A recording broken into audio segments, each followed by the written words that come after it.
You're listening to Colorado Edition from KUNC. Welcome back. I'm Jocelyn Mesa Miranda. It's Friday, September 30th.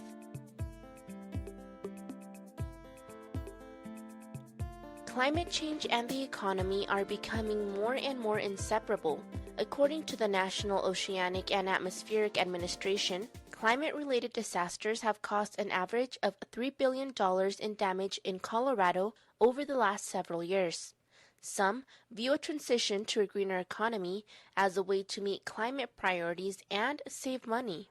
KUNC's Bo Baker spoke with Bob Keefe, the executive director of the advocacy group Environmental Entrepreneurs and author of Climatenomics Washington, Wall Street, and the Economic Battle to Save Our Planet.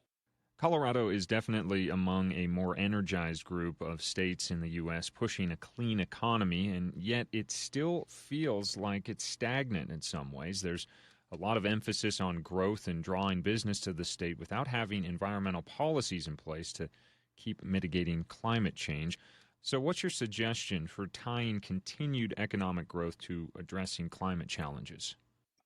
Well, I think first and foremost, Bo, is the realization that climate change is an economic issue.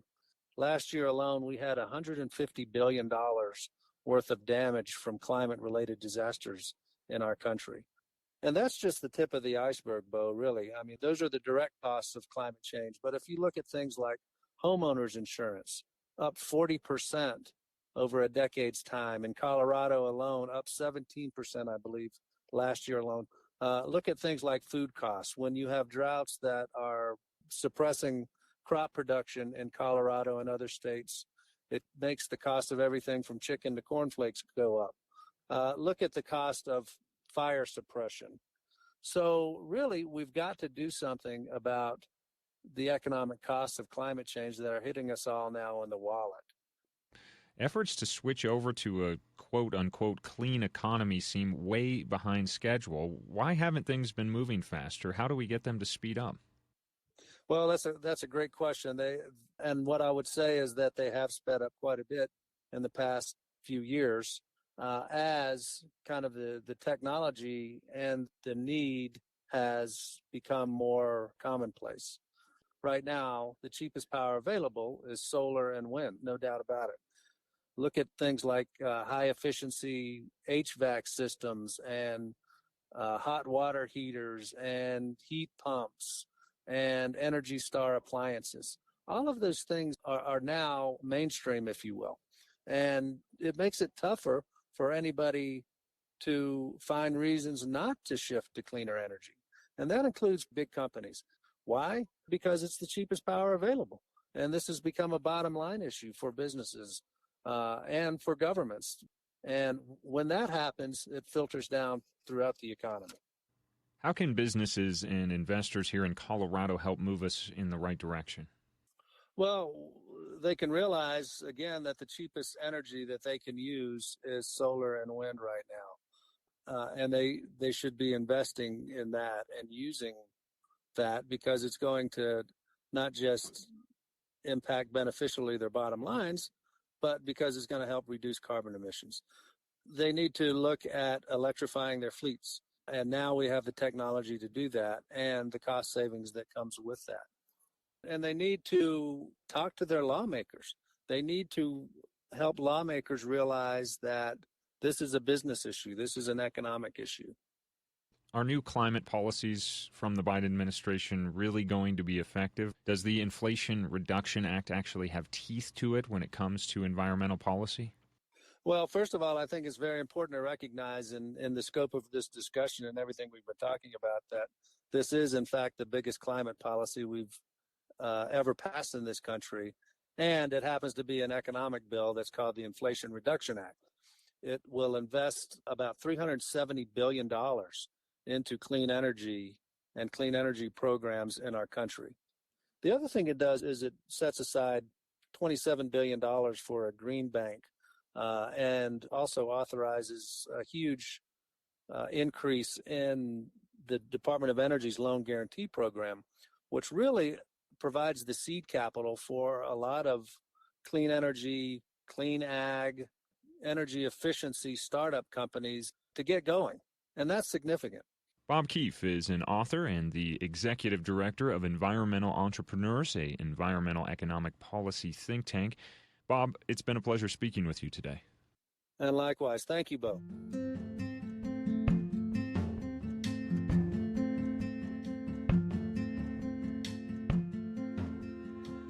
Norovirus is a nasty stomach bug that's usually associated with cruise ships and restaurants. It can sicken people for days with nausea and vomiting. As KUNC's Luke Runyon reports, the virus is so contagious that outbreaks can pop up in some unexpected places, like the Grand Canyon.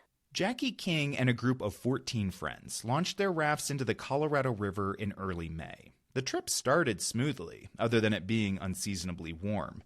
But when they ran into other rafters, they were warned. Norovirus was sweeping through the canyon. By day 9, one person in King's group was sick. Stomach troubles. After patient 0, it was 1 to 2 people a day going down. Our worst day was when we ran Upset Rapid. Upset is a huge, roiling whitewater rapid right in the middle of the canyon. And we had 3 people go down almost instantly after we got through the rapid. People vomiting over the side of the boat, just couldn't hold anything in. King became ill that same day. Her group had a military-grade metal rocket box to use as a toilet. That's required of all rafters to store human waste from the 3-week-long trip. And theirs was getting a lot of use. You're sitting on a rocket box in the outdoors, in the middle of nowhere, hugging a bucket.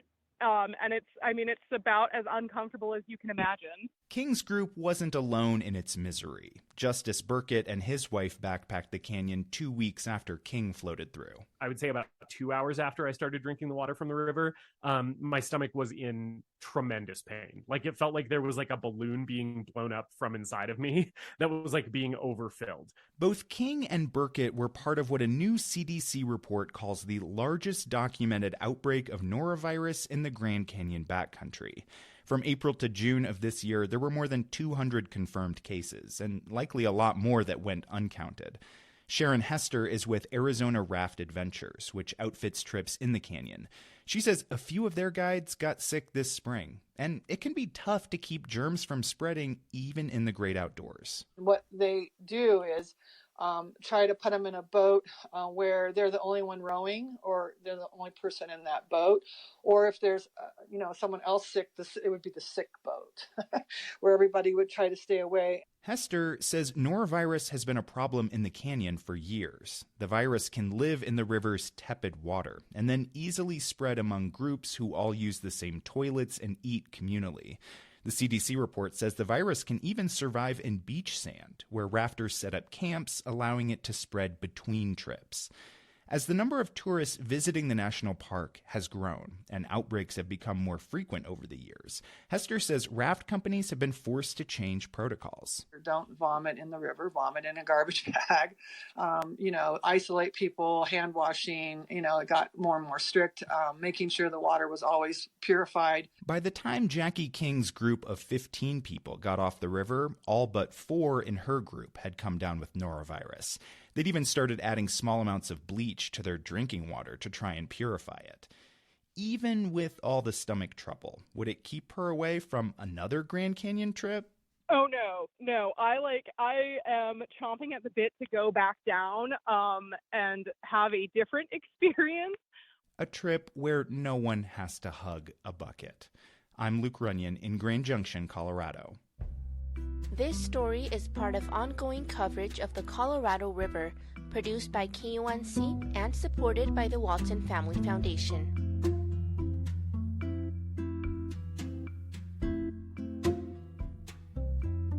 We touched base this week with our colleagues at the Colorado Sun to learn more about the news they're covering. Reporter Michael Booth spoke with KUNC's Bo Baker about the stories the Sun is featuring. Let's begin, Michael, with State Representative Tracy Burnett. The Democrat from Boulder County is facing questions about her residency after she changed her voter registration address last year. What's the story here?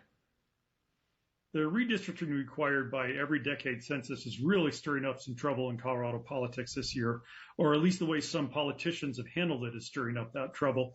Jesse Paul reports that Boulder County Democrat and State Representative Tracy Burnett's status is now being questioned by some Republicans. Burnett's district boundaries change, and she bought a new home almost a year ago that is inside the boundaries of what would be her new district. But Republicans are asking officials to investigate whether Burnett actually spends time there or lives there, or whether she's actually stayed in her older home in the old district. Remember, these questions have also tripped up Democratic State Senator Pete Lee of Colorado Springs. He was indicted by an El Paso County grand jury on suspicion of lying about his residence before voting in the 2020 presidential primary. A Republican has also been caught up in residency questions this year. In Burnett's case, she has refused to discuss details of her residency with the Colorado Sun. Are there any real repercussions that Burnett is facing here? It's complicated because one window for challenging someone like Burnett has already closed. The ballots are set and the time to challenge with the Secretary of State is already gone. But Burnett could face questions from Boulder County prosecutors who could look at whether any laws were violated. Gotcha. Moving on, Colorado has a new universal preschool program. It's launching in the next school year. There's concern from some child care providers that this program might do more harm than good. Michael, what are they worried about? A lot of people were excited about Colorado moving to provide universal preschool for its children in the next school year, and they're still excited. But Erica Burnlin reports that the big expansion of daycare and education time also requires a new kind of provider workforce or new skills and new requirements for the workforce that's already there. And it's coming at a time when Colorado and many other states already have shortages of places where preschoolers can safely play and learn. Erica spent time with existing daycare providers who now have to decide whether to get the training and facilities they need to become a sanctioned preschool provider. It's not as simple as adding a few new books on your bookshelf. If providers decide they can't add preschool levels to their mix of kids, their parents may take them to another daycare. So there's definitely going to be some rearranging and sorting out of who the daycare and preschool providers will be for Colorado's children in the next few years. Is there a sense of the types of providers that the state program would be a good fit for versus ones that might opt out of it?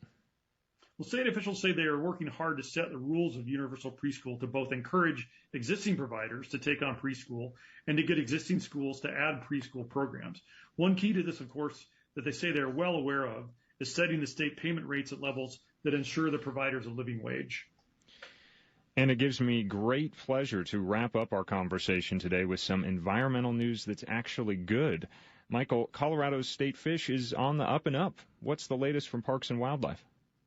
It's certainly a rare thing these days on the Environment Beat when we can report some unqualified success.